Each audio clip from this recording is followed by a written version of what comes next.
안녕하세요. 오늘도 사연살롱을 찾아주셔서 감사합니다. 지난해 여름 친정 엄마가 세상을 떠나셨어요. 38년 전에 헤어졌다가 불과 5년 전에 다시 만난 엄마였는데 만나자 이별이라고 그동안 못 나눈 정도 나누기 전에 이별을 하게 되었지 뭐예요. 그런데 저와 남동생은 엄마와 마지막 이별조차 할 수 없었어요. 저희 남매와는 아빠가 다른 이부 동생들이 장례식장에 발도 못 들이게 망했거든요. 아무리 아빠가 다르다고 해도 우리 남매나 자기들이나 엄마 자식인 건 마찬가지인데 어쩌면 저럴 수 있는지 이해가 안 가더라고요. 물론 이부 동생들과 악을 쓰고 싸운다면 장례식장 안으로 들어가는 건 문제도 아니었겠죠. 하지만 그렇게 들어간들 뭐 하겠어요. 괜히 엄마의 마지막 가는 길만 더럽힐 뿐인 거죠. 그래서 무너지는 가슴을 안고 동생과 함께 발길을 돌렸습니다. 집에 돌아와 서러운 마음에 침대에 드러누워 훌쩍이고 있었더니 남편이 저를 부르더라고요. 여보, 혼자 그렇게 가슴 아래 하지 말고 술이나 한잔하고 털어버려. 당신이 그러고 있으면 장모님께서 발길이 떨어지시겠어? 제 마음을 풀어주려고 술상까지 차려준 남편의 마음이 고마워서 못하는 술을 마셨더니 그대로 잠이 들고 말았지 뭐예요. 그런데 엄마가 제 꿈에 찾아오신 거예요. 엄마는 병색이 전혀 느껴지지 않을 정도로 밝은 얼굴로 제게 중요한 말씀을 해주셨는데 그 얘기를 듣고서야 이부 동생들이 왜 그런 짓을 벌였는지 알겠더라고요. 꿈이었지만 정말 분통이 터져서 말도 잘 안 나올 정도였어요. 그런데 꿈에서 깨고 보니 정말 꿈에서 엄마가 해주신 말씀 그대로인 거 있죠. 그럼 지금부터 저희 엄마의 죽음에 얽힌 기가 막힌 사연을 전해드리겠습니다. 저희 부모님은 집안의 반대를 무릅쓰고 결혼을 하셨어요. 당시만 해도 남편 얼굴도 모른 채 부모가 정해주는 혼처에 따라 결혼을 하던 시대였으니 파격 그 자체라고 해도 과언이 아닐 거예요. 저희 아빠는 중학교 교사였는데 박봉에도 불우한 학생들 학비도 대주시고 집에 불러다 밥도 먹이시고 할 정도로 인정이 넘치는 분이셨어요. 그러니 옆에서 모든 걸 다 해내야 하는 엄마가 얼마나 고생이셨겠어요. 그런데도 엄마는 싫은 내색 하나 안 하시고 묵묵히 아빠가 하자는 대로 따르셨어요. 그러다 보니 아빠 월급만으로는 생활이 힘들어서 엄마가 따로 일을 하셔야 했는데 결혼한 여자가 살림하고 애 키우면서 제대로 돈벌이 할 게 뭐 있겠어요. 그나마 저희 엄마가 바느질 솜씨가 좋으셔서 일감을 받아다 집에서 바느질을 하시곤 했는데 그게 일하는 시간에 비해 벌어들이는 돈이 그리 많지 않았어요. 그래서 결국엔 아빠 몰래 날품팔이까지 하셨어요. 한동안 아빠 모르게 일을 하셨는데 하필 그걸 학부형한테 들킨 거예요. 학부형한테 비밀로 해달라고 부탁을 했지만 세상에 비밀이 어디 있나요? 엄마가 날품팔이 한다는 소문은 학부형들을 통해 아빠 귀에까지 들어가게 되었고 결국 그 일로 두 분은 말다툼까지 하게 되셨어요. 그날 이후 아빠는 엄마가 하던 일을 못하게 하셨고 대신 아빠가 일을 더 하게 되셨어요. 지인이 하는 쌀집에서 시간이 날 때마다 배달 일을 하셨어요. 그날도 아빠는 학교에서 퇴근 후에 쌀 배달을 하러 가셨는데 그게 마지막이 되고 말았어요. 배달 자전거에 쌀을 싣고 달리다가 마주오던 트럭에 치이신 거예요. 그런 사실을 몰랐던 엄마와 우리 남매는 아빠가 돌아오시기를 기다리면서 아랫목에 묻어둔 밥그릇만 만지작거리고 있었어요. 그러다 뒤늦게 아빠의 사고 소식을 듣고 병원에 달려갔을 때는 이미 아빠는 세상을 떠난 뒤였어요. 불행은 줄을 지어 찾아온다고 아빠가 돌아가시고 얼마 되지 않아서 저희 가족한테 큰 위기가 찾아왔어요. 저희 친가에서 제 남동생을 데려가겠다고 온 거예요. 멀쩡한 남의 집 아들 잡아먹었으면 네 아들이라도 내놔야지. 우리 형종이가 너랑 결혼만 하지 않았으면 이렇게 죽진 않았을 거다. 니까짓 게 뭐라고 내 아들이 부모 반대도 무릅쓰고 집 나와 이 고생하다가 개죽음을 당해야 하냐고. 이게 다 너 때문이다. 내 아들 살려내라 이년아. 내 아들 살려내. 할머니는 남편 잃은 며느리의 아픔은 아랑곳하지 않고 오히려 자기 아들 잡아먹은 년이라고 욕을 하면서 저희 엄마한테 주먹질을 하셨어요. 저와 동생은 엄마한테 달라붙어 할머니를 떼어내려고 안간 힘을 썼지만 10살 남짓한 아이 둘의 힘으로는 역부족이었어요. 그런데 그때였어요. 울먹이며 엄마 치맛자락을 붙들고 있던 남동생을 삼촌이 얼른 들어 안더니 쏜살같이 방 밖으로 달려나가더라고요. 순식간에 벌어진 일이라서 엄마도 저도 어쩌지 못한 채 남동생을 뺏기고 말았어요. 그러자 할머니와 고모도 서둘러 자리에서 일어나더군요. 몸이 날쌘 고모가 먼저 방을 나서고 할머니가 뒤이어 방 밖으로 나가시려는데 엄마가 뒤에서 치맛자락을 붙잡았어요. 어머님, 제발 우리 민수 돌려주세요. 제가 잘못했어요. 어머님이 하라시는 대로 다 할 테니까 제발 우리 민수는 돌려주세요. 남편도 잃었는데 아들까지 잃고 어떻게 살아요, 어머님. 제발 우리 민수 돌려주세요. 엄마는 할머니 치맛자락을 부여잡고 펑펑 울었어요. 하지만 할머니는 꿈쩍도 하지 않더라고요. 도저히 말이 통할 것 같지 않자 엄마는 계획을 바꿔 할머니를 밀치고 밖으로 달려나갔어요. 하지만 엄마가 삼촌한테서 제 동생을 뺏으러 가기도 전에 할머니한테 머리채를 잡히고 말았어요. 엄마는 필사적으로 양손을 휘저으며 삼촌이 있는 쪽으로 다가가려 했지만 좀처럼 앞으로 나갈 수가 없었어요. 할머니 한 사람만 상대하는 거였다면 그나마 나았겠지만 고모까지 합세하는 바람에 엄마는 힘에 부쳐서 삼촌이 서 있는 곳까지 닿지도 못했거든요.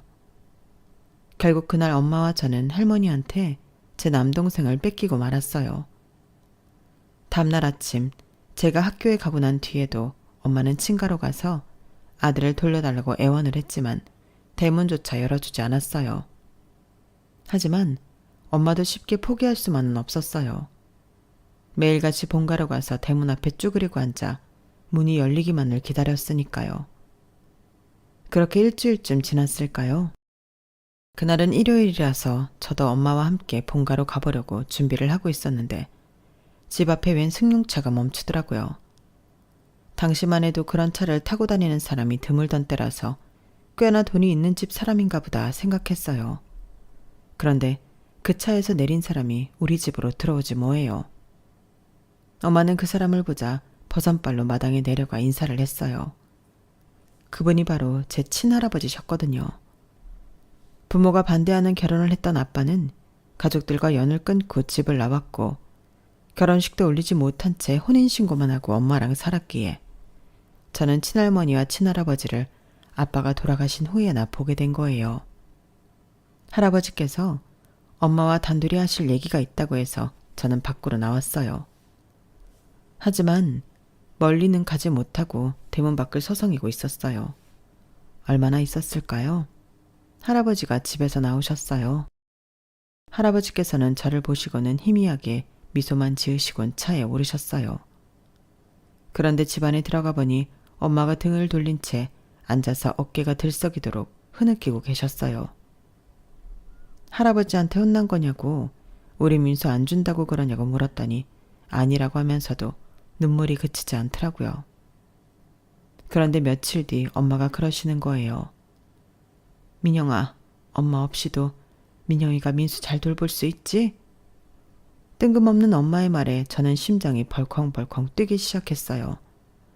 그건 엄마 말 중에 엄마 없어도 라는 부분 때문이었어요. 아니나 다를까 엄마가 그러시는 거예요. 민영아, 엄마가 생각해 봤는데 아무래도 네가 할아버지 댁에 들어가 사는 게 좋겠어. 그러면 민수도 챙길 수 있고 너도 지금보다 훨씬 편하게 살 수 있을 거야. 할아버지가 약속하셨거든. 네가 원하면 대학 공부까지 시켜주시겠다고. 너도 알겠지만 엄마 힘으로는 민수랑 너 제대로 키우기 힘들어. 대학은커녕 당장 먹고 사는 것도 힘들어질 거야. 그러니까 할아버지 댁에 가서 잘 살아. 민수 외롭지 않게 누나인 네가 옆에서 잘 돌봐주고. 그럴 수 있지? 싫어. 나 대학 안 가도 되니까 엄마랑 살래. 엄마, 나 할아버지한테 보내지 마. 나 엄마랑 살 거야. 네가 안 가면 민수는 그 어린 게 낯선 집에서 혼자 지내고 있는 게 누나인 넌 걱정도 안 되니? 엄마가 없으면 누나가 엄마 대신이야. 네가 동생을 안 챙기면 누가 챙겨. 그러니까 징징대지 말고 가. 엄마도 이젠 홀가분하게 살고 싶어. 그러니까 가라고. 집은 다 싸놨으니까 이따 할아버지 오시면 따라가. 엄마도 이젠 혼자 편히 살고 싶다고. 엄마는 마음에도 없는 말을 하면서 저를 다그치셨어요. 그리고 그날 밤 얼마 전에 왔던 그 차를 타고 할아버지께서 집에 오셨고 저는 안 가겠다고 발악을 했지만 결국 기사 아저씨 손에 이끌려 차에 오르게 되었어요. 그리고 그날 이후 엄마를 만날 수 없었어요. 할아버지 댁에 도착해보니 놀라움의 연속이었어요. 잔디깔리 마당이 있는 집은 처음 봤거든요. 거기다 집에는 식모도 셋이나 있더라고요. 2층짜리 대저택에는 방도 많고 화장실도 집 안에 있었어요. 정원에 있는 연못에는 잉어도 있어서 집이 아니라 공원에 온 기분이 들더라고요. 남동생은 저를 보자 울먹이면서 달려와 안겼어요. 입고 있는 옷이며 머리 스타일은 부잣집 도련님 같았지만 이 어린 녀석이 그동안 얼마나 마음고생을 하고 지냈는지 단번에 알겠더라고요. 왜 엄마가 나한테 할아버지 댁에 가서 동생을 돌보라고 했는지 이유를 알 것 같았어요. 할머니는 저를 못마땅해 하셨지만 할아버지께서 결정하신 일이라 그런지 내색은 하지 않으셨어요. 그렇지만 먹는 거며 입는 거며 저랑 동생을 차별하는 것도 잊지 않으셨죠. 그 집에는 저희 남매 말고 삼촌도 살고 있었는데 저희 남매한테 관심은 없었어요. 지난번에 저희 집에 할머니와 함께 왔던 고모는 결혼해서 근처에 살고 있었는데 기껏해야 1년에 5-6번 정도 찾아올 정도로 자주 찾아오지는 않았어요. 그래서 그때는 엄마가 옆에 없는 것 빼고는 그럭저럭 지낼만 했어요. 하지만 삼촌이 결혼하고 숙모가 할아버지 댁으로 들어오면서부터 불화가 시작됐어요. 불화의 이유는 결국 돈이었어요. 장남이 죽었으니 장남 몫으로 돌아갈 할아버지 회사는 장손인 제 동생 몫이라고 못을 박으신 할아버지 할머니와 외삼촌 내외는 생각이 달랐거든요. 아버지, 그런 게 어딨어요. 형이 집 나갈 때 뭐라 그러셨어요? 아버지 재산 한 푼도 안 주겠다고 그러셨잖아요. 그런데 이제 와서 민수 저놈한테 형 몫을 주겠다니 이게 말이 되냐고요. 그동안 형 대신 아버지 밑에서 죽어라 이란저란 뭐가 되냐고요. 형만 자식이고 저는 자식도 아니에요. 다른 건 몰라도 회사는 안 돼요. 하늘이 두 쪽 나도 그건 저 주셔야 된다고요. 이 말이 맞아요, 아버님. 민수 나이를 생각해 보세요. 저 어린 게 언제 커서 회사를 맡아요. 이야, 그동안 아버님 옆에서 일도 배워왔고 또 경영의 소질도 있잖아요. 아버님이 힘들게 세우신 회사인데 믿을 만한 사람한테 맡기는 게 좋지 않겠어요? 민수야, 우리가 잘 거두면 되는 거고요. 숙모는 어떻게든 할아버지 마음을 돌리려고 했었지만 세상을 오래 살아오신 할머니 할아버지께서 그 속을 모르시겠어요? 아, 고양이한테 생선을 맡기지. 내 배로 나온 자식 속을 내가 모를까봐? 회사 물려받으면 그날로 돈 받고 팔아넘길 놈이라는 거 내가 모를 줄 아니? 그리고 퍽이나 니들이 민수를 거두겠다. 한 집에 살면서 애방에 얼굴 한번 안 들이미는 놈이. 아무리 니들이 떠들어봤자 네 아버지나 나나 생각 안 변하니까 괜한 짓 하지 마. 회사는 형종의 아들 몫이니까. 할머니께서는 확실히 못을 박으셨지만 삼촌은 끝까지 포기하지 않았어요.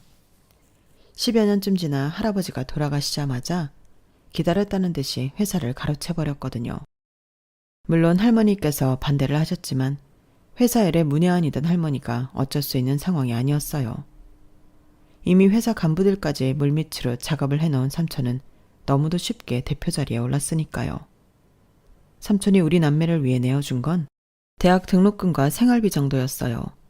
그 후도 10주년 뒤 할머니께서 세상을 떠나셨을 때 할머니께서 사시던 집까지 모조리 삼촌이 가져가 버렸고요.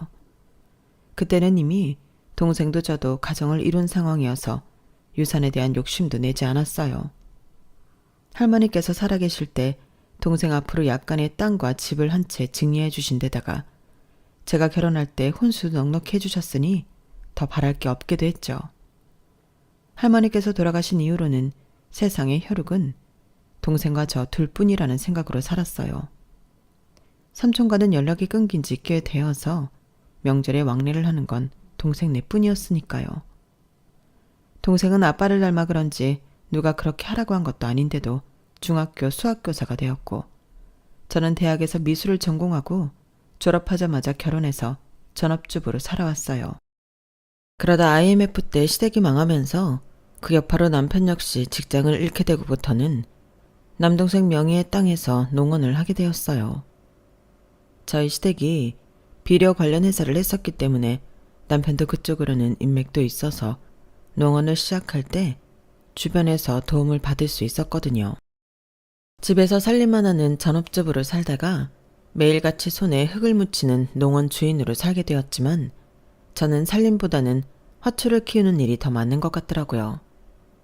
한때 유행했던 다육식물로 재미도 보고 할아버지 댁에 살 때 정원사 아저씨한테 배운 가드닝 기술을 바탕으로 농원 옆에 작은 정원을 만들었는데 그걸 본 손님들이 저희 정원에 심어진 꽃과 나무들을 주문하기 시작하면서 꽤 매출이 늘기도 했거든요.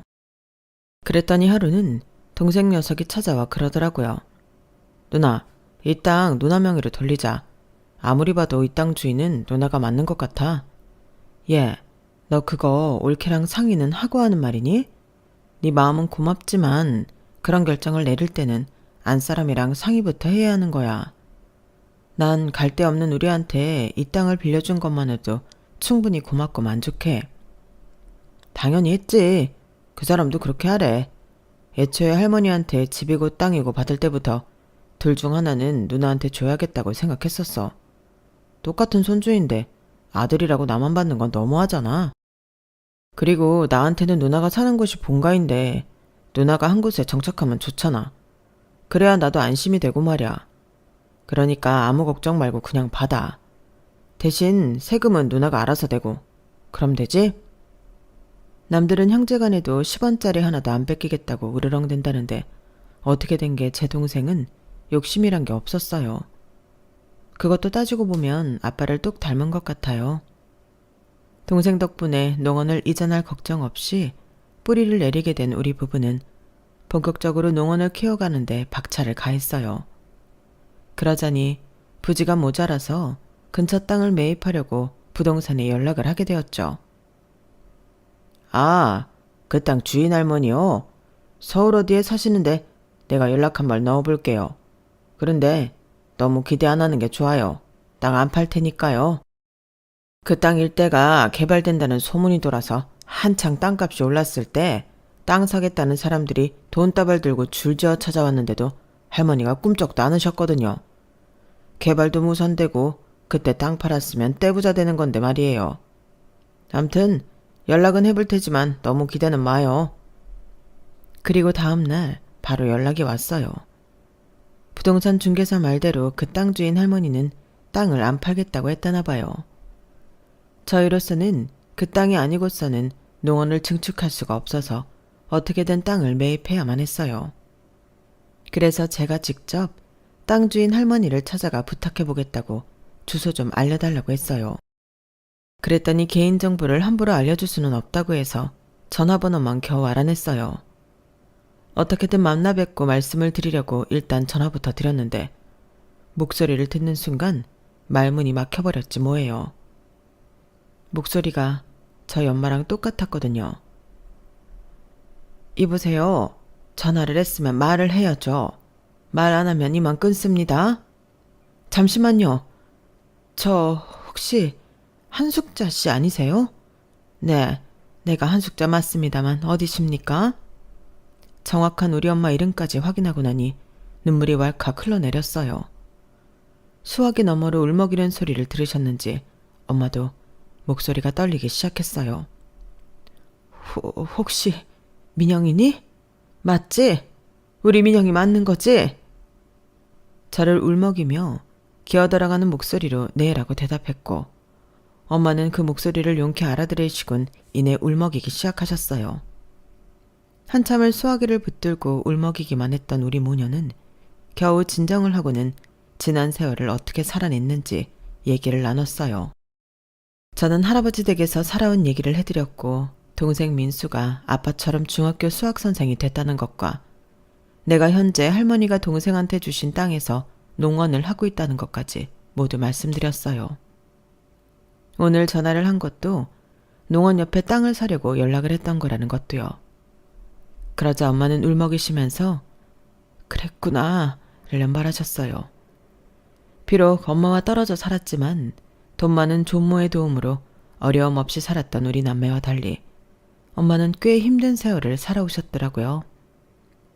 저희 남매를 시댁에 보내고 이듬해 재가를 하게 된 엄마는 전차가 남긴 자식이 셋이나 있는 집에 들어가 엄마가 둘을 낳아 통 5아이를 키우고 살았다고 했어요. 전차 자식들이 저희 엄마는 싫어했어도 핏줄은 땡겼는지 이복 동생들은 잘 챙겨서 그나마 큰 걱정 없이 살았지만 재혼했던 남편도 10년도 채 안 돼서 세상을 떠나버리는 바람에 혼자 5아이를 벌어먹여야 했다고 하더군요. 다행히 농사를 짓던 남편 앞으로 땅이 있어서 애들과 함께 농사를 지으며 살았다고 했어요. 넉넉하지는 않았지만 그래도 입에 풀칠은 할 수 있었다고요. 그러다 전처 자식 셋이 하나 둘 집을 떠나고 엄마가 낳은 아들 둘을 키우고 살다가 지금은 땅을 팔고 서울에서 살고 있다더라고요. 그러면서 엄마가 저희 농원으로 찾아오시겠다는 거예요. 연세도 있으신데 어떻게 여기까지 오세요? 그러지 마시고 민수가 서울에 사니까 민수한테 모시고 오라고 할게요. 엄마 사시는 곳 주소 좀 알려주세요. 어차피 동생한테도 알려야 할 일이라서 동생을 시켜 엄마를 농원으로 모시고 오라고 했어요. 그렇게 저보다 먼저 엄마를 만나게 된 동생은 제가 그랬던 것처럼 한참이나 엄마를 끌어안고 울었다고 하더군요. 저희 농원에 도착했을 때 엄마랑 동생 눈이 퉁퉁 부어있는 걸 보고 안 봐도 어떤 상황이었는지 짐작이 갔어요. 그날 우리 남매와 엄마는 38년 만에 다시 만나 그동안 못다 했던 이야기를 나눌 수 있었어요. 그날만큼은 남편이 배려를 해줘서 거실에다 요를 펴고 엄마랑 우리 남매랑 나란히 누워 밤새 지난 이야기를 하며 모처럼 회포를 풀 수 있었어요. 그날 이후 엄마는 동생 내외와 함께 자주 저희 농원에 오셨고 제가 가꾼 정원을 둘러보시면서 꽃도 같이 심으시고 잡초도 같이 뽑으시면서 시간을 보내셨어요. 그리고 저희가 사려고 했던 땅도 내주셔서 남편은 농원 증축 작업을 시작할 수 있었죠. 땅을 사려다가 생각지도 못한 엄마를 만나게 되다니. 이래서 만날 사람은 어떻게든 만나게 되어 있다고들 하는가 보다 생각했답니다. 엄마랑 다시 연락을 하고 살게 되니 이부 동생들도 궁금해져서 한번 자리를 만들어 볼까 했는데 다들 사는 게 바쁜지 선뜻 저희를 보겠다는 말은 안 하더라고요. 사람이 목소리를 들으면 그 사람이 나를 반기는지 아닌지 정도는 알 수 있잖아요. 그런데 이부 동생들은 하나같이 제 전화를 달가워하지 않았어요. 나이 차이가 나는 누나라서 그런가 싶어 제 동생한테 연락을 해보게 했지만 역시나 마찬가지더라고요. 그래서 엄마가 살아계시는 동안 이부 동생들을 본 건 2-3번이 고작이었어요. 그나마도 잠깐 인사 정도만 하고 헤어진 거라서 길게 얘기를 나눠볼 시간은 없었어요. 그래도 빨리 정을 붙이는 게 좋겠다 싶어 제가 자주 전화를 하곤 했는데 한 번은 저랑 통화 중에 지 부인한테 이런 말을 하더라고요. 먹고 살기 바빠 죽겠는데 왜 이렇게 전화를 하나 몰라. 귀찮으니까 앞으로는 당신이 대신 받아. 어머머? 자기 형제를 왜 나한테 떠넘겨? 나도 싫어. 누나라는 사람도 참 그렇지. 이부 동생이면 거의 남인데 뭐 뜯어먹게 있다고 연신 전화질이래. 제가 없는 데서 하는 말도 아니고 수화기를 들고 이런 말을 했다는 건 저보고 들으라고 하는 거랑 뭐가 다르겠어요. 그래서 이후로는 전화도 삼가하고 지냈어요. 엄마를 만난 건 참 좋은 일인데 떨어져 지낸 시간 동안 엄마가 많이 늙으셔서 마음속에서 늘 혹시 엄마가 잘못되면 어쩌나 그 걱정뿐이었어요. 동생이 서울에 살고 있어서 자주 엄마 집에 들여다보곤 했는데 집에 자식이 드나드는 흔적이 없더라고요. 누나, 엄마 연세도 있으신데 이렇게 혼자 지내게 하기 좀 그래. 내가 집사람이랑 얘기해서 엄마를 모시고 살까 하는데 누나 생각은 어때? 네 마음은 알겠지만 니네 아직 대학생 애들도 있고 방도 없는데 어떻게 그러니? 그리고 올케한테 우리 엄마를 떠맡기는 것도 나는 좀 그래. 차라리 내가 모시면 모를까.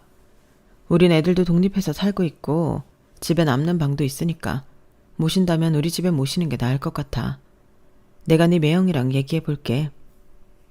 말은 그렇게 했지만 남편한테 차마 입이 떨어지지 않았어요. 시부모님도 안 모시는 처지에 내 친정엄마만 모시자고 하기가 미안했거든요. 그래도 연세 많으신 엄마를 혼자 두기 그래서 어렵게 남편한테 말을 꺼냈더니 그래, 우리 집에 방도 많은데 오시라고 해. 그동안 오래 떨어져 지내서 당신도 그렇고 장모님도 그렇고 서로 정이 굶주렸을 거 아냐. 난 상관없으니까 오시라고 해. 제 걱정과 달리 남편은 선뜻 허락해 주었고 얼마 뒤 엄마를 저희 집으로 모시게 되었어요. 물론 엄마는 한사코 반대를 하셨지만요. 내가 무슨 눈치로 네 집에 들어가 사니? 자식 버리고 제가 못난 애미가 무슨 낯짝으로. 됐다. 내 걱정 말고 니들 사는 것만 생각해. 그리고 내가 너희 집에 들어가 살면 다른 자식들이 나 찾아오기 껄끄럽지 않겠니? 엄마, 나이 든 엄마를 해가 바뀌어도 한번 들여다보지도 않는 것들을 뭐하러 그렇게 생각해요. 나도 그렇고 민수도 그렇고 엄마 혼자 그러고 사는 거 걱정돼서 일도 손에 안 잡힌다고요. 엄마 편하자고 오시라는 거 아니에요. 우리 마음 편하자고 그러는 거지. 정 그렇게 그쪽 자식들 걱정되시면 오며 가며 지내시면 되잖아요. 엄마가 집에 가시겠다고 할 때마다 제가 데려다 드릴 테니까 일단 우리 집에서 지내봐요.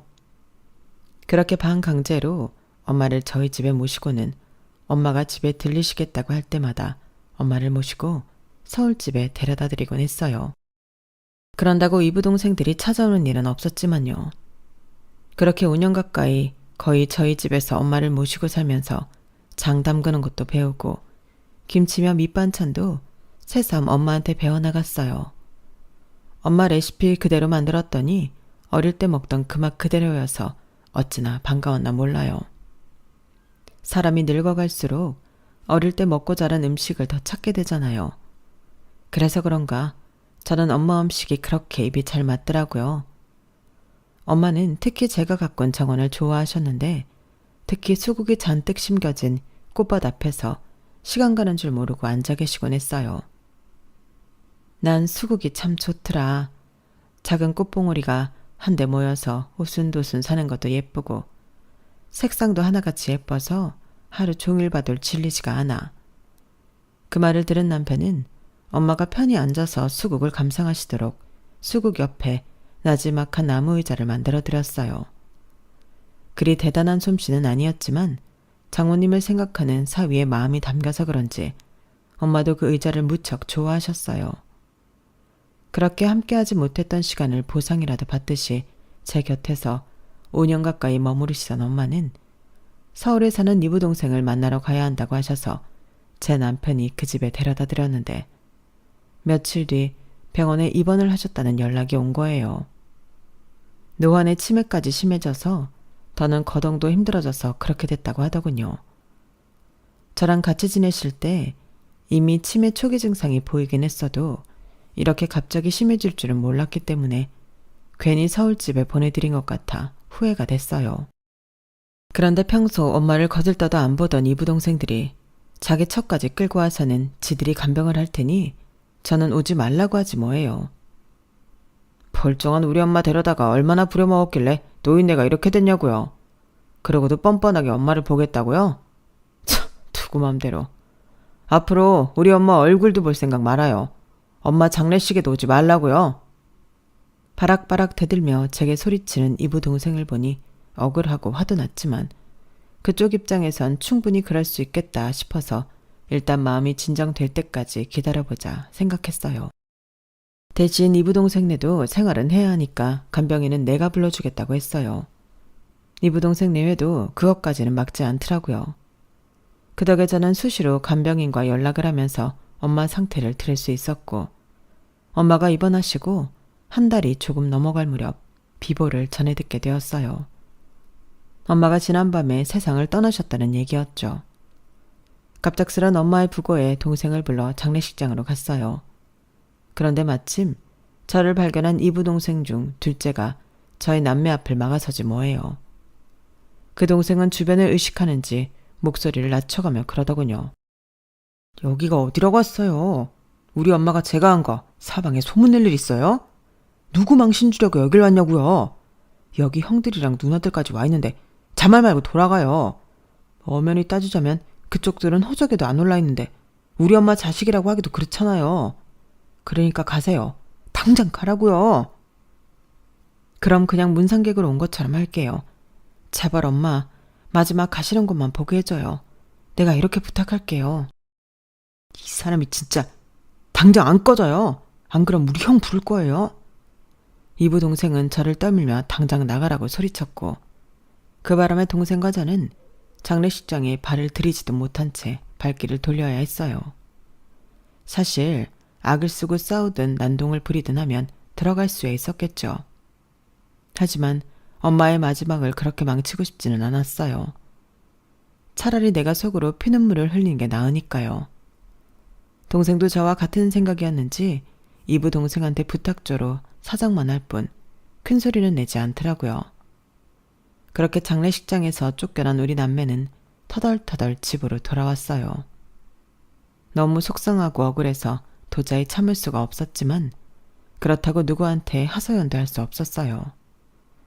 내 부모와 우리 남매 사이의 일인데 남들한테 말해봤자 치부를 스스로 들추는 꼴밖에 안 되니까요. 그래서 침대에 누워 끙끙거리며 울고 있는데 남편이 다가와 술이라도 한잔하고 풀라고 그러더군요. 평소 술은 입에 잘 안 되는 저였지만 그날은 술이라도 마셔야 이 괴로움에서 벗어날 수 있을 것 같았어요. 그래서 한 잔 두 잔 술을 털어 넣었는데 어느새 잠이 들어버린 거예요. 그런데 꿈에 엄마가 고운 한복 차림으로 저희 정원에 오셔서는 평소대로 수국 옆에 놓인 나무 의자에 앉아 같은 얘기를 하지 뭐예요. 민정아, 나는 이 수국이 그렇게 좋구나. 작은 꽃봉오리가 한데 모여 오순도순 사는 것도 예쁘고 꽃이랑 잎이 수북해서 그 안에 뭘 숨겨도 보이지도 않잖니? 민정아, 내가 왜 하루 종일 수국 앞에 앉아 있었는지 아니? 엄마는 그 말을 하시고는 제 얼굴을 물끄러미 바라보셨어요. 마치 당신의 말뜻을 알아맞혀보라는 듯이요. 그리고 꿈은 거기서 깼어요. 그래서 맨발로 정원에 나가 수국 앞에 섰어요. 캄캄한 밤이라 유일하게 달빛만이 수국 위에 잔잔하게 떨어져 있는데 그게 참 묘하게 보이더라고요. 엄마가 한 말의 뜻이 뭘까 한참을 생각해봤지만 도무지 떠오르는 게 없었어요. 그리고 드디어 탈상을 하는 날이 되었어요. 이부 동생들은 우리한테 오지 말라고 했지만 그래도 엄마 관이 나가는 것만큼은 지켜보고 싶었던 우리 남매는 장례식장으로 향했어요. 이부 동생들한테 들키지 않게 멀찍이 떨어져서 발인을 지켜보고는 장지까지 따라가 엄마 유골이 납골당에 안치되는 것까지 지켜볼 수 있었어요. 다시 만난 뒤로 고작 5년간의 정을 쌓고 떠난 엄마가 한없이 그리웠지만 한편으론 5년 동안이라도 함께할 수 있어서 다행이라는 생각도 했어요. 그렇게 엄마 장례가 끝나고 일주일쯤 지났을까요? 아침 일찍 누가 대문을 부술 것처럼 두드리는 거예요. 남편이 나가봤더니 이부 동생들 내외가 마치 빗받으러 온 빗쟁이처럼 저희 집으로 밀고 들어오지 뭐예요. 그리고는 다짜고짜 그쪽한테 있지. 다 알고 왔으니까 당장 내놔. 아, 땅 문서 내놓으라고. 땅 문서라니 그게 무슨 소리예요? 어머 시침이 떼는 것 좀 봐. 저기요. 우리 어머님이 남긴 땅 문서 그쪽한테 있다는 거 다 아니까 시침이 그만 떼고 당장 내놓으세요. 그 인간들은 눈에 불을 켜고는 아침 대바람부터 알아듣지도 못할 말을 하며 우리 집 곳곳을 뒤지기 시작했어요. 장롱 속 이불을 다 헤집고 옷장이며 서랍장, 심지어 주방 서랍까지 죄다 뒤집어 까더라고요. 제 남편이 당장 그만두지 않으면 경찰을 부르겠다고 하는데도 아랑곳 않고 미친년놈들처럼 뭔가를 찾느라 현안이 돼 있었어요. 그렇게 하고도 아무것도 나오지 않자 씩씩대며 그러더군요. 우리 엄마 앞으로 된 땅 당신도 알지? 근데 그 땅 문서가 왜 없냐고. 엄마가 분명히 그날 잠결하는 소리를 내가 다 들었는데 왜 없냔 말이야.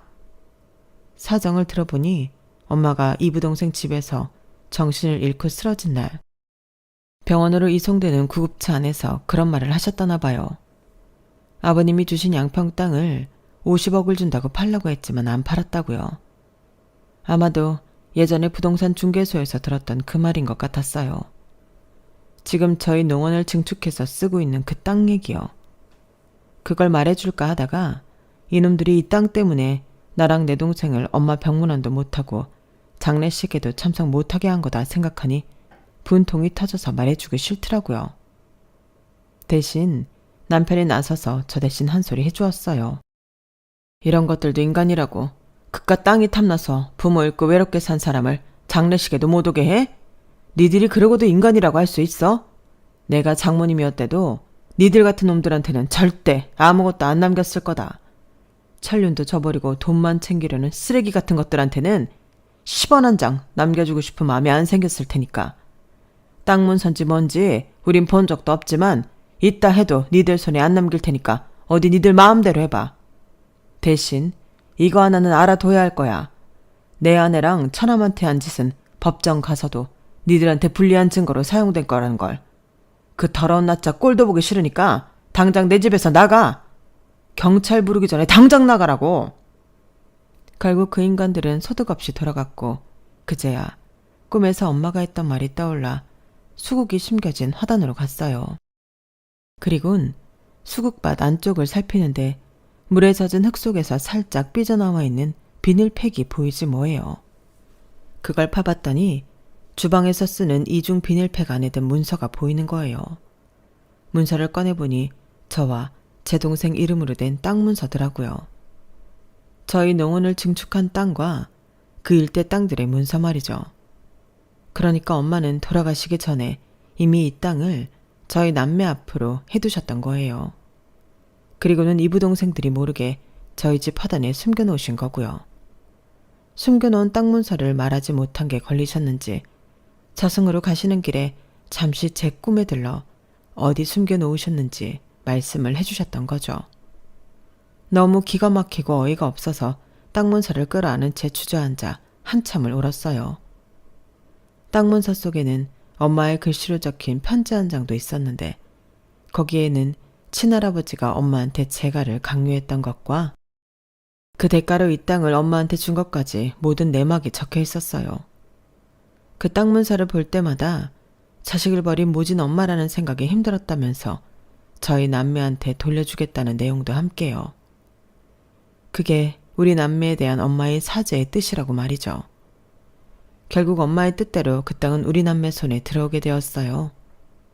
이부동생들이 법적으로 문제 삼을 거리도 없을 만큼 이미 깔끔하게 증여가 된 상황이었으니까요. 엄마가 평생 한스러운 마음으로 바라보셨을 이 땅에는 저희 농원 일부와 남동생 내외가 노후를 보낼 전원주택이 들어서 있어요.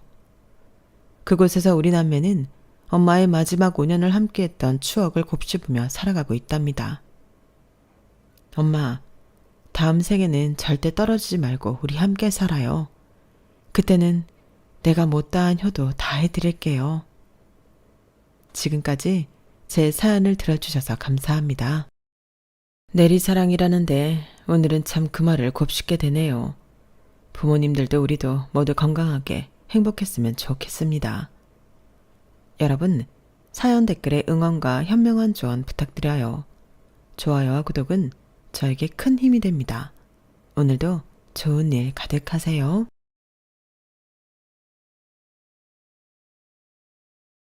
안녕하세요. 오늘도 사연 살롱을 찾아주셔서 감사합니다. 저는 8년차 프리랜서 일러스트레이터로 일하고 있는 30대 여자입니다. 처음 이 업계에 발을 들였을 때 운 좋게 캐릭터 디자인과 일러스트를 담당했던 게임이 대박이 나면서 첫 시작부터 성공적으로 제 이름을 알리게 되었어요. 많은 분들께서 제가 디자인한 캐릭터를 사랑해 주셨고 제가 가진 일러스트의 감성을 사랑해 주신 덕분에 각종 게임 회사의 일러스트는 물론이고 표지 디자인, 콜라보 전시회 등 일이 물밀듯이 쏟아지게 되었죠. 그래서 솔직히 말하면 20대 중반쯤부터 저는 제 나이 또래의 친구들에 비해 훨씬 수입이 좋았던 편이었어요. 하지만 프리랜서 생활이 오래되었다 보니 그만큼 밖에서 사람을 만날 기회는 적었죠. 간간히 연애를 하기는 했지만 너무 다른 생활 패턴이라든가 성격적 차이 등으로 오래 연애를 지속하지 못했어요. 처음에는 특이한 일을 하는 제게 호기심이 있어서 다가왔다가 흥미가 떨어지면 금방 식는 시기였죠. 그러다 남편을 만났어요. 연애에 적극적인 성격은 아니었지만 언젠가는 좋은 사람을 만나 결혼하고 예쁜 아이를 갖고 싶다는 생각은 늘 하고 있었어요. 감정 기복이 없는 평온한 성격에 제가 하는 일의 특성을 이해하고 존중해주는 사람이면 좋겠다 싶었죠. 30대가 되니 주변 친구들이 하나둘 결혼을 하고 혼자가 된 기분이 들더라고요. 그때 한 친구가 지인의 지인 소개로 남편을 소개해줬어요. 너도 맨날 그림만 그리지 말고 오랜만에 한번 만나봐. 네가 좋아하는 감정 기복 없는 스타일이라고 하더라. 소개를 선호하는 성격은 아니었지만 더 늦었다가는 기회가 영영 없겠다는 생각에 만나봤어요. 그런데 친구의 말대로 정말 감정 기복 없이 평온하고 차분한 사람이더라고요. 일러스트레이터라고 들었어요. 너무 멋진 직업이네요. 좋아하는 일을 하면서 돈을 벌 수 있다니 정말 꿈 같을 것 같아요. 혼자서 일한다니 쉬운 일이 아닐 텐데 참 고충도 많을 것 같네요. 존경스러워요. 그 말이 참 인상 깊었어요. 남들은 집에서 그림 그리며 돈 번다고 하면 다들 쉬운 일을 한다, 편하게 돈 번다고들 생각하던데 이 사람은 달랐어요. 제가 하는 일의 어려움을 충분히 공감해줬고 대단하다고 지켜 세워줬죠. 언젠가 꼭 만나고 싶다고 생각했던 이상형과 부합하는 사람이었어요. 몇 번 만나보니 오가는 대화 속에 서로에게 관심과 호감이 생겼고 그렇게 연애를 시작하게 됐어요. 평범한 직장인인 남편과는 생활 패턴이 맞지 않아 자주 만나지 못했지만 제가 하는 일 특성상 많은 시간을 작업에 쏟아야 했기 때문에 문제는 없었어요. 만나고 싶은데 왜 이렇게 시간이 없냐는 둥, 왜 이리 늦게 일어나냐는 둥, 제 상황에 대해 투덜거리고 이해해주지 않았던 다른 남자들과는 달랐죠. 그래서인지 연애가 오래 이어졌어요. 무난한 연애의 끝의 결말은 역시나 결혼이었죠. 연애와 결혼은 다른 영역이라 꽤나 걱정을 했는데 결혼 이야기가 오가면서 만나게 된 예비 시댁 식구들의 집안 분위기는 생각보다 괜찮았어요. 가족끼리 사이도 돈독해 보였고 이렇다 할 불화도 없어 보이더라고요. 무엇보다 좋았던 건 식사하면서 나온 육아 관련 이야기 부분이었어요. 결혼하면 아이는 가질 생각이니? 요즘 하도 안 가진다는 부부들이 많아서. 네, 아이 생각은 있어요. 신혼 1년 정도 보내고 갖기로 이야기했어요. 어머, 그래? 잘 됐네. 그러면 지금 하는 일은 어떡하니? 프리랜서면 육아휴직이 없어서 일이 한번 끊기면 좀 힘들지 않니? 네, 그래서 아이 낳으면 최대한 빨리 복직해 보려고요.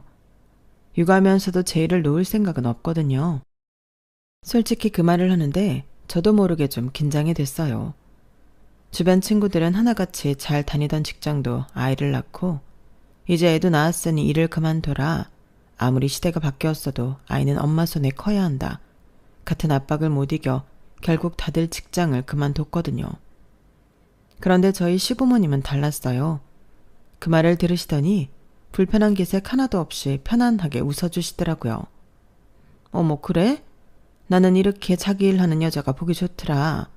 나 때는 일을 하고 싶어도 못했잖아. 참 멋있다 우리 며느리. 그러게, 게다가 자기가 좋아하는 일하고 사는 게 어디 쉬운 일이야? 존중해줘야지. 그러니까 나도 이 사람이 이렇게 주체적으로 하고 싶은 일 하면서 사는 모습이 멋있어서 반했다니까? 다소 갈등이 생길 수 있는 발언임에도 시댁 식구들은 물론이고 남편까지 제 편을 들어주니 참 고맙더라고요. 친구들을 만나 이야기를 하니 친구들은 다들 그런 시댁 없다며 부러워했죠. 와, 진짜?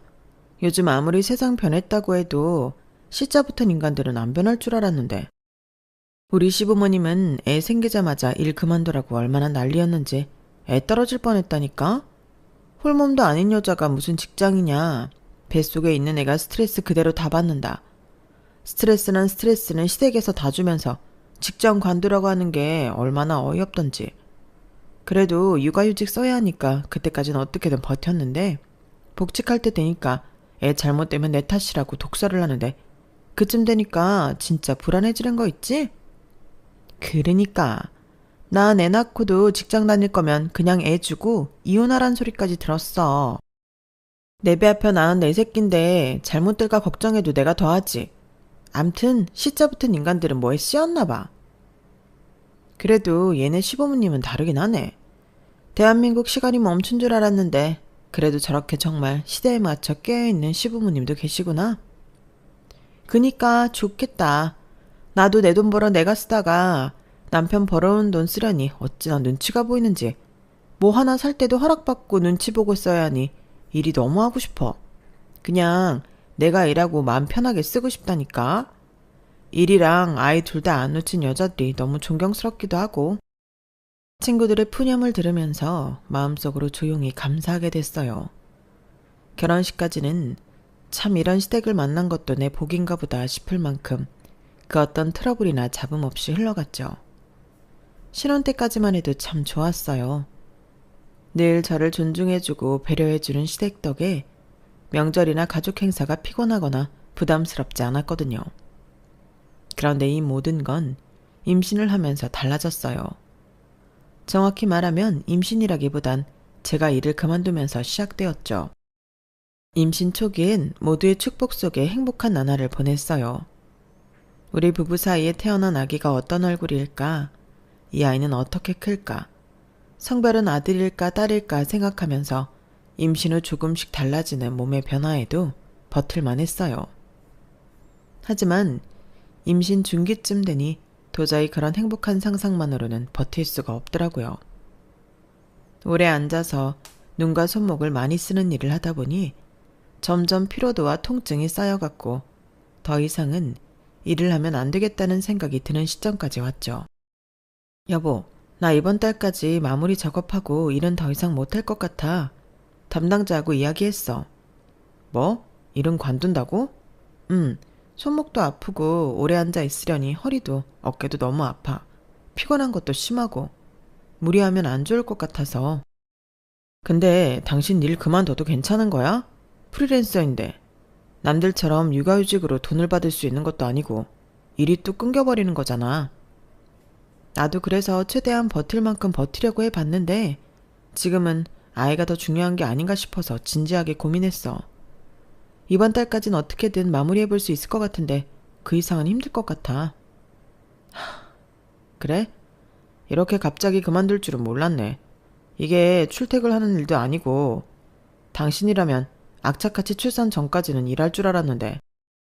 당연히 쉬라고 할 줄 알았던 예상과는 다르게 남편의 반응은 생각보다 싸늘했어요. 처음 보는 태도에 놀라고 당황스럽기까지 하더라고요. 그날은 그렇게 어영부영 이야기를 끝맺지 못한 채 넘어갔어요. 남편의 반응이 그러니 시댁에도 차마 말을 못하겠더라고요. 그래? 그래도 갑자기 그만둔다고 하니 당황스러울 수는 있지. 당분간 혼자 벌어야 된다고 생각하니 부담스러웠나 봐. 너무 안 좋게 생각하지 마. 니네 남편이나 시댁이나 그런 거 이해 안 해줄 사람들은 아닌 것 같은데? 그치? 나도 좀 예민하게 받아들인 거겠지? 남편이야 바로 자기한테 다가온 현실이니 당황해서 그렇게 반응할 수도 있을 것 같아. 시댁 식구들은 이해해 줄 거야. 네가 관두고 싶어서 관두는 것도 아니고 몸이 아파서 그런 건데. 건강한 아이 낳으려고 하는 거니까 이해하시겠지.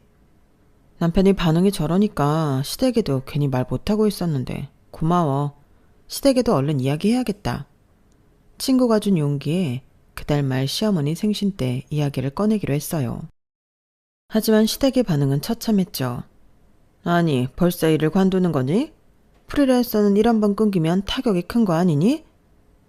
일하는 만큼 버는데 벌써 관두면 어떡하려고 그래? 이제 딸린 입이 하나 더 느는 건데 돈을 많이 모아둬야지.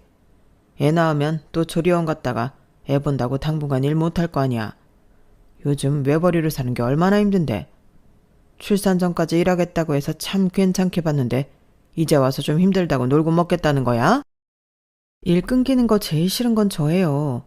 그런데 임신한 몸으로 하루 종일 작업하려니 체력이 정말 예전 같지 않아서 그래요. 어머님도 임신해보셔서 아시잖아요. 손목, 어깨 다 무리가 오고 피곤하면 더하고 화면을 오래 보니 눈도 아프고 허리는 말할 것도 없어요. 태어나 라기 생각하면 지금부터 일을 중단하는 게 나을 것 같아서 그래요. 임신하면 몸 아플 거 모르고 그런 소리 했니? 아무튼 다 의지 문제지. 우리 때는 김장하다 애 낳고 그랬어. 기껏해야 편히 앉아서 그림이나 그리는 거면서 뭐 그리 힘든 일 한다고? 어이가 없고 서러웠지만 남편마저 저를 외면하더라고요. 어차피 더 반박해봐야 들을 생각도 없어 보여서 입을 꾹 다물었어요. 그래도 사람이 참 희망을 잃고 싶지 않은 건지 이것도 다 제가 갑자기 일을 그만둔다고 하니 온 식구가 당황해서 그런 걸 거라고 생각했어요. 시간이 지나면 다 이해해 줄 줄 알았죠. 하지만 나중에야 깨달았어요. 이해는커녕 시댁에서 일을 놓지 않는 며느리를 환영했던 이유가 어떻게든 자기 아들 힘들지 않게 하려는 이유였다는 걸요. 남들은 임신하면 일을 그만두라고 압박한다는데 저는 완전히 반대였어요. 시부모님은 어떻게든 저를 일하게 만들려고 혈안이었죠. 작업을 깔끔하게 마무리하고 몇 주간 쉬니 몸은 점차 체력을 회복했어요. 못 자던 잠도 푹 자고 음식도 직접 만들어서 건강하게 먹고 가벼운 산책을 하고 요가원도 끊어서 몸을 풀어주니 살 것 같더라고요. 그런데 어느 날 갑자기 시부모님께서 연락도 없이 찾아오시더라고요. 두 분 다 양손 가득 커다란 박스를 들고서요. 처음엔 제가 임산부다 보니 제 몸을 위해 이것저것 챙겨주신 줄로만 알고 감동했어요. 하지만 박스를 열자마자 그런 기대는 산산조각 났죠. 어머, 어머님, 아버님, 이게 뭐예요? 화장품? 웬 화장품을 이렇게 많이 가지고 오셨어요? 박스를 열자마자 화장품이 보이길래 튼살 크림 같은 건가 했는데 화장품 용기가 너무 작고 여러 개인데다가 종류가 똑같은 제품이 잔뜩 있더라고요. 어리둥절해하고 있으니 시부모님께서 가방에서 뭔가를 또 잔뜩 꺼내셨어요. 너 이제 좀 쉰 지 오래되지 않았니? 체력은 회복했을 테니 집에서 몸에 무리가 가지 않게 할 수 있는 일을 우리가 받아왔다. 내 지인이 화장품 회사를 다니는데 샘플 포장하는 알바가 필요하다고 하더라고. 집에서도 할 수 있다길래 네 생각이 나서 얼른 받아왔지. 이제 일도 못하는데 어떻게든 네 밥값은 해야 될 거 아니니? 이대로 쭉 복직할 때까지 더부살이 할 생각은 아니지? 네? 이걸 저보고 다 포장하라고요? 왜? 이렇게 비닐 하나당 4종류만 넣고 비닐 닫으면 끝이야. 설마 이 간단한 것도 힘들다고 못하겠다고 할 생각은 아니지? 어머님, 진짜 호준 씨 어머님이 나온 거 맞으시죠? 뭐라고? 갑자기 그게 무슨 소리야? 아버님은 임신을 해본 적이 없으니 뱃속에 아이를 품고 있는 것만으로도 얼마나 몸의 변화가 크고 힘든지 모르실 수도 있겠다 싶지만 어머님은 아니시잖아요. 그런데 너무 모르는 사람처럼 구시길래 남편을 어머님이 낳은 게 아닌가 싶어서요. 이게? 어머님 배로 낳은 자식이 맞다면 죄송한 말이지만 저한테 해도 너무하신 거 아니세요? 애초에 손목 아파서 하고 싶은 일도 못하고 쉬는 사람한테 또 손목 쓰는 일을 하라고요? 전 못해요. 이제야 좀 회복하고 살만해졌는데 괜찮아지자마자 일을 하라뇨. 말도 안 되는 소리세요. 그럼 우리가 들고 온 것까지만 해. 우리도 어렵게 부탁해서 일부러 받아온 거야. 이것도 원래 회사 가서 해야 되는 일이라고. 그럼 어머님, 아버님께서 하시면 되겠네요. 퇴직하시고 집에서 심심하시죠? 적적함도 달래고 생활비도 보태고 하면 딱이겠는데요. 너 하라고 가져온 거라니까. 얘가 지금 무슨 소리라는 거야? 우린 이런 건 못해. 아까는 쉬운 일이라면서요. 저도 못해요. 두 분께서 어렵게 받아오신 일이니 직접 하시든 다시 돌려드리든 하셔야죠. 저는 일 받아달라고 한 적 없어요. 가지고 돌아가세요. 저는 박스를 들어 집 밖에 내놨고 어머님, 아버님은 어이없다는 듯 들릴 듯 맞듯한 목소리로 제 욕을 하며 나가셨어요. 이런 일을 겪고 나니 저도 더 강해져야겠다는 생각이 들더라고요. 아니나 다를까 시댁의 횡포는 그때부터 시작이었어요. 몸이 어느 정도 회복되고 나서 친구들에게 연락이 오기 시작했어요. 서윤아, 너 일 그만뒀다면서? 그럼 아기 나오기 전에 좀 만나자. 너 일할 땐 일 바쁘다고 잘 못 만났는데 아기 나오면 또 육아하느라고 못 만날 거 아니야. 어머, 난 너무 좋지. 나도 니네 너무 보고 싶다. 나도 하루 종일 일 없이 집에만 있으니 적적해. 임신한 저를 신경 써서 친구들이 저희 집 앞까지 와줬어요.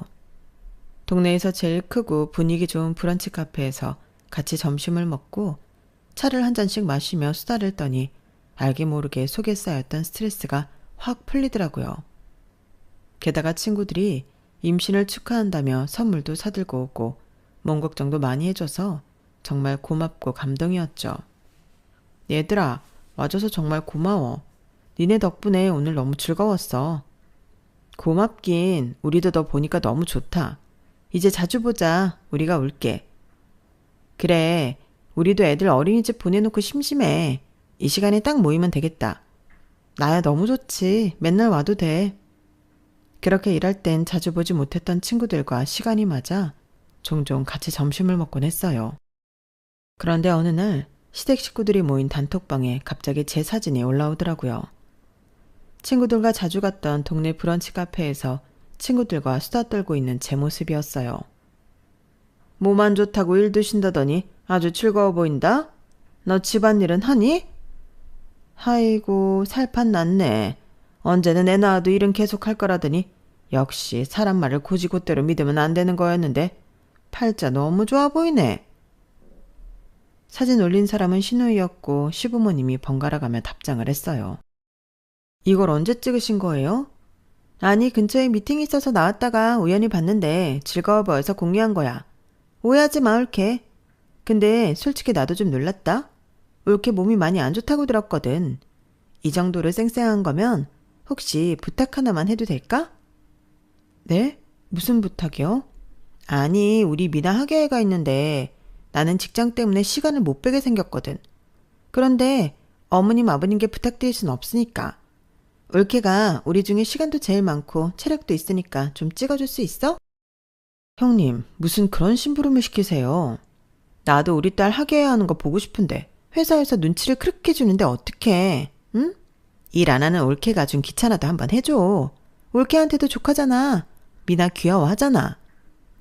신우이가 조카까지 걸고 넘어지는 바람에 더 이상 거절하기가 힘들더라고요. 엄마가 못 오는 학예회를 홀로 보내야 하는 조카가 눈에 밟혀서 결국 조카 학예회는 가게 됐어요. 신우이의 의도는 짜증났지만 결과적으로는 좋은 시간을 보냈어요. 조카는 절 보고 너무 반가워하며 좋아했고 조카의 재롱을 막상 보고 나니 저도 기분이 좋아졌거든요. 끝나고는 조카에게 맛있는 밥도 사주고 함께 시간을 보내고 헤어졌어요. 하지만 다음부터는 절대 시댁 식구들의 농간에 놀아나지 않겠다고 다짐했죠. 그 이후로 추석이 돌아왔어요. 시댁 식구들과 모여 밥을 먹는데 아직 장가를 가지 않은 도련님이 하소연하듯 연애 상담을 하더라고요. 아, 누나도 형도 다 결혼했는데 나만 결혼 못해가지고 나도 좋은 여자 만나서 데리고 와야 하는데. 야, 이상한 여자 만나서 평생 등골 빼먹히고 사는 것보다는 혼자 사는 게 낫지. 요즘은 혼자 사는 남자들도 많다더라. 걱정 말어. 그러니까 요즘은 여자애들도 어찌나 불려시 같은 애들이 많은지 결혼할 때랑 하고 나서랑 말이 다르다니까. 그래, 공부 많이 하고 능력 있는 여자 만나도 임신하고 몸 아프다고 다 관둬버리면 아무짝에도 쓸모없지. 여자 말 너무 다 믿지 말아라. 자기 힘들면 하고 싶은 대로 하는 기분파들이 대부분이니까. 어머님, 아버님, 그거 지금 다 저 들으라고 하는 말씀이세요? 딱히 그런 건 아니었는데 왜 찔리냐? 찔리면 언제든 다시 일 시작하면 되지. 뭐가 문제야? 그래, 네가 억울할 게 뭐 있다고 그런 표정을 짓니? 지금 혼자서 힘겹게 생계 담당하는 네 남편이 더 억울하지 않겠어? 제가 일 관둔 지 5년이 됐어요. 10년이 됐어요. 이제 겨우 2개월이에요. 도대체 언제까지 이렇게 스트레스 주실 건데요? 스트레스 받지 않으려고 일 관뒀는데 왜 이렇게 도움을 안 주세요? 그래? 이러나 저러나 스트레스 받으면 차라리 일을 하면서 스트레스 받는 게 낫지 않겠니? 시부모님은 정말 말이 조금도 통하지 않는 분들이었어요. 결혼 초 제 직업을 존중하던 모습이 이렇게 독이 되어 돌아올 줄은 정말 상상도 못했죠. 어느샌가부터 저는 시댁에 가면 입을 아예 다물게 되더라고요. 말을 섞어봤자 스트레스가 더 심해질 뿐이었고 뱃속에 있는 아이도 생각을 했어야 했으니까요. 그래도 버틸 수 있었던 건 주변 친구들과 친정 식구들의 따뜻한 애정과 관심 덕분이었어요. 임신 후기로 갈수록 뭘 먹어도 속이 메스껍고 힘이 나지 않았는데 그래도 이상하게 고기는 잘 들어가더라고요.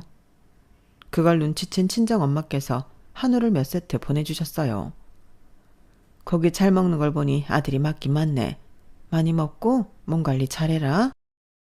엄마 아빠 이렇게 많이 보내주시면 어떡해요. 반 나눠서 엄마 아빠 가져가세요. 저 이렇게 많이 다 못 먹어요. 아우 먹어. 아기 나오면 너나 이서방이나 힘쓸 일 많아. 많이 먹어둬야 힘내서 아이도 키우지. 부모님께 몇 팩 돌려보내드리려고 했지만 부모님은 끝내 거절하셨어요. 정말 질 좋은 고기로 사다 주셔서인지 더부룩한 와중에도 맛있어서 잘 들어가더라고요. 사다 주신 고기만 구워 먹어도 막달까지 충분히 끼니 해결이 가능하겠다 싶을 정도였어요. 하루는 친구들이 출산 전 마지막이 될 것 같으니 꼭 보자고 해서 주말에 남편을 집에 두고 외출했다가 돌아오는 길이었어요. 친구들이 출산 잘하고 돌아오라며 준비해준 케이크도 자르고 즐거운 시간을 보내다 와서 기분이 정말 좋은 상태였죠. 그런데 현관을 열었더니 집안이 온통 고기 굽는 냄새로 가득하더군요. 게다가 거실에는 큰 상이 펼쳐져 있고 언제부터 와 있었는지 시댁 식구들이 모여 있었어요. 왔어? 재밌었어? 고기를 굽고 있던 남편이 태연하게 저를 부르더군요. 한쪽 구석에는 저희 부모님이 선물한 한우팩들이 다 뜯겨서 불판 위에 구워지고 있었어요. 시댁 식구들은 벌써 몇 판을 구워 먹은 건지 배를 두들기면서 벽에 등을 기대고 반쯤 누워있더군요. 아유, 이거 참 고기가 진짜 좋은 고기네. 엄청 비싼 건가? 태어나서 먹어본 고기 중에 제일 맛있는데? 그러니까 아주 입에서 살살 녹네. 미나야, 얼른 하나 더 먹어. 이런 고기는 사서 먹으려면 못 먹어. 지금 다들 뭐 하세요? 준호가 집에 특불 한우 잔뜩 선물 들어왔다고 다들 와서 나눠 먹자고 해서 없던 시간도 쪼개서 왔지? 당신이 그랬다고? 우리 둘이서 저 많은 걸 어떻게 다 먹어? 이왕 좋은 고기 들어왔는데 다 같이 나눠 먹는 게 좋지. 그 다 같이에 시댁 식구들만 있어? 이럴 거였음 우리 부모님도 챙겼어야지. 당신 부모님은 당신이 챙겼어야지. 당신이 굳이 안 챙기길래 나도 가만히 있었던 건데? 그리고 어차피 나눠 먹을 건데 무슨 당신 식구 내 식구를 가려. 지금 그게 온 식구 다 불러서 내 몫으로 선물 받은 고기 나눠 먹은 당신이 할 소리야? 남은 건 있기나 하니? 어이가 없어 냉장고를 열어보니 제 몫으로 남은 건 한 팩도 없었어요. 어제 우리 한 팩 구워 먹었잖아. 한 팩 먹었으면 됐지. 뭘 얼마나 더 먹게? 됐어. 당신 나와봐. 어머님, 이거 저 먹으라고 친정에서 보내주신 거였어요. 요즘 고기 말고는 들어가는 게 없어서 친정에서 걱정하면서 보내주신 거예요. 어머, 그래? 몰랐네. 그럼 우리가 다음에 삼겹살 사올게. 요즘 마트 거도 맛있어. 웃으며 말하는 그 뻔뻔함에 순간 피가 거꾸로 솟는 느낌이 들더군요. 좋은 고기는 다 같이 먹는다면서 정작 제 몫은 한 점도 안 남기셨네요. 어떻게 다른 것도 아니고 임산부 먹을 걸 뺏어 드세요? 먹을 거 그렇게 없으세요? 예, 넌 무슨 말을 그렇게 하니? 우리가 일부러 그랬어? 준우가 와서 가족들 좋은 고기 한 점이라도 더 먹어보라고 불러서 온 건데 왜 네가 초를 쳐? 왠지 몰라서 물으세요. 저희 친정 부모님이 제 몸 생각해서 보내주신 고기라고요. 아, 그놈의 고기. 그래, 네 고기 먹어서 미안하다. 그거 아주 니네 둘이서 몇 날 며칠을 먹어도 물려서 다 못 먹겠더구만. 식구들 좀 먹었다고 이렇게 난리칠 일이니? 너 고기만 들어간다는 것도 거짓말이지. 그냥 고기 얻어내려고 한 소리 아니야? 이렇게 고기에 집착하는 걸 보면. 제가 지금 뭐 고기에 집착해서 그러는 것 같으세요? 어머님, 아버님, 형님이랑 그리고 도련님까지 온 식구가 임산부라고 저한테 뭐라도 배려해준 거 하나라도 있으세요? 그러진 못할 망정 제 부모님이 선물 보낸 마음까지 헛되게 하지 말으셨어야죠. 아, 그래, 미안하다. 응? 다시는 네 고기 안 먹을게. 네 선물도 안 건들게. 됐니? 내가 무서워서 며느리 집 또 오겠나? 네, 여기 아드님 집 아니고 며느리 집이다 생각하고 당분간 오지 말아주세요. 어머님 아버님 때문에 안 받아도 될 스트레스까지 받다 보니 뱃속 아기도 이런 집은 좀 아닌 것 같다 하고 도망칠까봐 두려워요. 뭐? 얘가 지금 말 다 했어? 여보, 그만해. 임산부잖아. 예민할 만도 하지. 우린 그럼 이만 가보마. 갑자기 방문하니 싫을 만도 하지. 고기는 맛있게 잘 먹었다. 이만 가보마. 네, 나가는 길은 이쪽이세요. 시부모님과 실랑이를 벌이고 있는 와중에도 형님이 고기 한 점이라도 조카에게 더 먹이려고 엉덩이를 안 떼고 있는 모습이 얄미워 칠이 나가는 문을 가리켜줬어요. 그랬더니 형님의 얼굴이 울그락불그락 하더군요. 시부모님과 시누이, 시동생을 거의 내쫓듯 쫓아내고 나서야 숨통이 트이더라고요. 시댁 식구들의 분에 찬 얼굴들이 생각나면서 다시는 이 집에 발도 못 들게 해야겠다 싶었어요. 남편에게도 신신당부해 놓았고 앞으로의 모든 연락은 남편을 통해 받기로 했어요. 그러고 나니 확실히 스트레스는 일시적으로 줄었지만 영 제 편이 아닌 것 같은 남편에 대한 의심과 실망으로 힘든 건 여전했어요. 이렇게나 저보다는 시댁이 먼저인 것 같은 사람을 믿고 이 가정을 지속하는 게 맞는지 심각하게 고민이 들었거든요. 아이를 뱃속에 품어보신 분들은 아시겠지만 임신 전이면 몰라도 이 사람이 아이를 가졌다고 생각하니 남편에게서 돌아서는 것도 생각보다 쉽지 않더라고요. 임신만 아니었으면 진작에 돌아서고 각자 갈 길 갔을 사람인데 앞으로 태어날 아이 아빠라 생각하니 이렇게 홧김에 저랑 안 맞는다는 이유만으로 바로 헤어지기가 어려웠어요. 그래서 하루는 아이의 마음을 먹고 남편과 진지한 대화를 시도했어요. 남편이 제발 이제라도 정신 차리고 저와 이 아이를 위해 살아가길 바라면서요. 여보, 이제 나 임신 8개월 차야. 조금 있으면 아이 엄마가 돼. 당신도 마찬가지고. 그런데 아직도 이 집에선 나를 돈 벌어오는 기계로 본다는 게 느껴지고 그 스트레스가 너무 커서 아이한테도 영향을 끼칠까봐 걱정돼. 여보, 엄마도 그냥 당신 걱정돼서 그런 거야. 아기 낳으면 돈도 많이 들어가고 당신이 그렇게 하고 싶어하는 일도 못하게 되니까 좀 이해해주면 안 돼? 이해? 내가 지금까지 당신 식구들 이해 안 했다고 생각해? 나도 지금까지 이해만 했어. 내가 수입이 더 많다는 이유로 신혼집도 내가 사고 대출도 내가 갚고 생활비도 내 월급에서 쓰면서. 그런데도 당신은 여전히 당신 가족 편만 드는구나.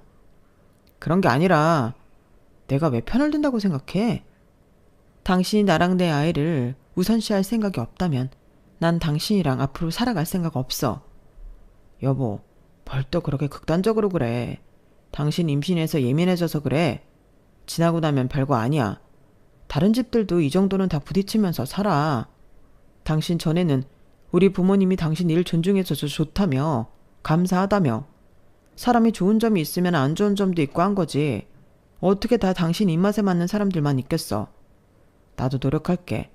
근데 우리 식구들은 내 노력으로 바뀔 수 있는 게 아니잖아. 내가 더 잘할 테니까 우리 식구들한테 화난 건 당신도 좀 이해하고 풀어줘. 응? 그럼 진짜 마지막이야.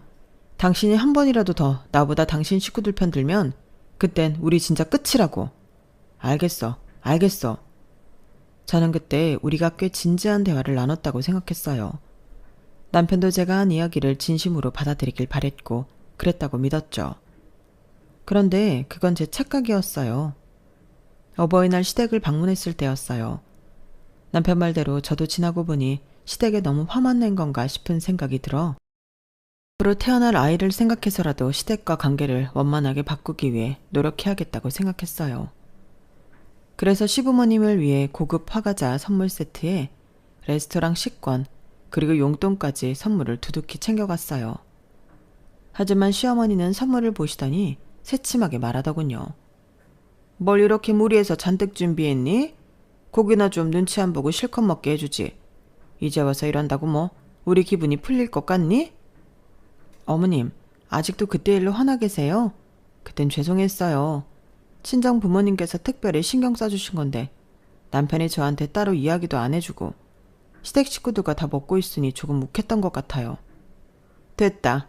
그런 얘기가 지금 와서 다 무슨 소용이니? 어머님은 방 안으로 들어가서 주섬주섬 뭔가를 꺼내오시더라고요. 어머님 손에 들려있던 건 근처 고깃집 서빙 알바를 구하는 전단지였어요. 어머님은 전단지를 테이블 위에 척 내려놓더니 말씀하셨죠. 선물은 됐고 이거나 해. 집에서 놀고 먹지 말고. 그렇게 좋아하는 고깃집에서 일하는 건데 어때? 이게 우리한테 주는 제일 좋은 선물 아니겠니? 그 말을 듣는 순간 정말 머리가 띵해지더군요. 몇 번을 같은 주제로 싸움을 반복해도 이건 내가 스스로 끝내지 않는 이상 안 되겠구나 하는 생각이 들었어요. 어머님, 일은 제가 안 한다고 몇 번이나 말씀드렸잖아요. 어떻게든 제가 임신하고도 일하는 꼴을 봐야 속이 시원하시겠어요? 왜? 너도 좋아하는 고깃집에서 용돈도 벌고 하면 좋지 않니? 언제까지 남편 돈으로 살 거야? 그것도 마음 불편하다 너? 그래도 혹시나 남편이라면 이제는 다른 반응을 하지 않을까 기대했던 것 같아요. 그동안 나눠온 진지한 이야기와 부탁들이 있으니까요. 하지만 남편은 내심 같은 생각이었는지 웃음기 가득한 얼굴로 말하더군요. 아, 그러네. 우리 와이프가 고기를 워낙 좋아하니까 엄마 말이 틀린 건 아니긴 하지. 그 말을 듣는데 온몸에 피가 차갑게 식었어요. 남편에게는 이제 더 이상 어떤 기회도 안 줘도 되겠구나 싶었죠. 그 말 진심이지? 지금 당신이 웃은 것도 후회 안 할 자신 있는 거지? 응? 그게 무슨 말이야? 남편은 어리둥절한 얼굴로 고개를 갸웃했지만 굳이 덧붙여 설명해 줄 필요는 못 느꼈어요. 저는 그날 막다지껄한 시댁 분위기 속에서 혼자 침묵을 지켰어요. 그리고는 만삭에 가까워져가는 배를 쓰다듬었죠. 그 뒤로는 시댁에 아예 가지 않았어요. 그리고 2달 뒤 출산 예정일에 맞춰 건강한 아이가 태어났고 전 그 아이를 품에 안으며 다짐했어요. 이 아이는 저 혼자의 힘으로 키우겠다고요. 조리원 퇴소 당일 미리 준비해둔 짐을 들고 친정으로 향했어요. 남편에게는 단 한 통의 문자만을 남겼죠. 당신이 전혀 날 보호할 생각 없이 웃던 그날 나도 당신을 버릴 준비를 시작했어. 이 집은 4명이니까 빠른 시간 내로 비워줘. 하루아침에 저와 아이를 잃은 남편은 수십 통의 전화를 걸어왔고 시부모님께서도 저는 물론이고 저희 부모님께까지 전화를 하더군요. 하지만 자초지종을 알게 된 친정에서도 시댁의 연락을 차갑게 거절하셨어요. 나 혼자 이 모든 걸 감당해왔더니 너무 가슴이 아프구나. 이제라도 집에 왔으니 됐다. 네가 다시 일할 수 있을 때까지 정우는 우리한테 맡기렴. 그래, 네가 경제력이 있을 때는 그렇게 극진히 대접해주더니 아이 낳자고 일 관둔 걸로 사람을 하루아침에 그렇게 취급할 줄 누가 알았겠냐. 나도 그런 집인 줄 알았다면 우리 귀한 딸 시집 안 보냈다. 이런 결정 내리기 쉽지 않았을 텐데. 잘했다. 뭐가 걱정이니? 아직 엄마 아빠가 네 곁에 있는데. 그날 느꼈어요. 정말 피가 물보다 진하다는 말이 괜히 있는 게 아니란 걸. 결혼이라는 사양만으로도 저에게 든든한 버팀목이자 동반자가 되어줄 줄 알았던 남편은 결국 결정적인 순간에는 늘 시댁 편이었어요. 결혼을 하고 나서는 친정에 기대면 안 된다는 생각에 힘든 일이 생겨도 꾹 참고 털어놓지 않았던 친정 부모님은 오히려 가장 어렵고 힘든 순간에 가장 큰 힘이 되어주시더라고요. 부모님께 참 죄송하고 감사한 마음이 들면서 또 한편으로는 다행이라는 생각이 들었어요. 부모님이 아니었다면 이렇게 자신을 위한 결정을 내릴 수 없었을 것 같았거든요. 제가 겪은 모든 일을 알게 된 친정 부모님께서는 남편을 압박해 이혼 서류를 작성하게 했고 오랜 시간 후 남편이 끝내 이혼 서류를 작성해서 보내주자마자 저는 바로 이혼을 했어요. 그 사실을 뒤늦게 알게 된 시댁에서 난리를 쳤지만 이미 늦었죠. 저는 남편에게 충분한 시간을 줬지만 남편은 이런저런 핑계를 대며 집을 나가지 않더라고요. 이 집에 있으면 언젠가 당신이 돌아올 것 같다느니 이상한 소리를 하길래 그냥 집을 팔려고 내놔버렸어요. 제가 아닌 다른 집주인이 생기자 별 수 없이 나가게 됐죠. 지금은 그 집을 판 돈으로 새 집을 샀고 친정 부모님을 모시고 와서 같이 살고 있어요. 그런데 정말 신기하게도 1년 사이에 남편과 살던 옛집은 집값이 뚝 떨어진 데 비해 새로 이사온 집은 집값이 많이 올랐어요. 그때 집을 내놓은 게 신의 한 수였죠. 아이는 그동안 제 손으로 직접 키웠고 이제는 다시 슬슬 복직 준비를 하려고 해요. 마침 예전에 디자인했던 제 캐릭터가 추억의 게임들이 회자되면서 다시 인기를 얻어 작업 제안이 들어오기 시작했거든요. 친정 부모님과 함께 살고 있으니 아이를 봐주실 수 있어 크게 걱정할 것도 없었죠. 이혼을 하기 전엔 걱정이 정말 많았는데 막상 하고 나니 일이 잘 풀리는 것 같아요. 이 결혼으로 하나 얻은 게 있다면 나를 사람답게 대하지 않는 것에서 애써 머물 이유도 버텨야 할 이유도 없다는 걸 몸소 깨달았다는 점이에요. 이제 저는 다시 제 인생을 새롭게 그려나가고 있어요. 그리고 제 품에 있는 이 작은 아이에게 세상에서 가장 단단한 사랑만을 가르쳐 줄 거예요. 제 이야기는 여기까지입니다. 들어주셔서 감사드리고요.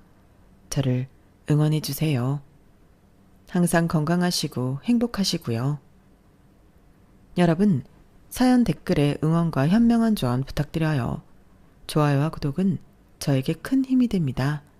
오늘도 좋은 일 가득하세요.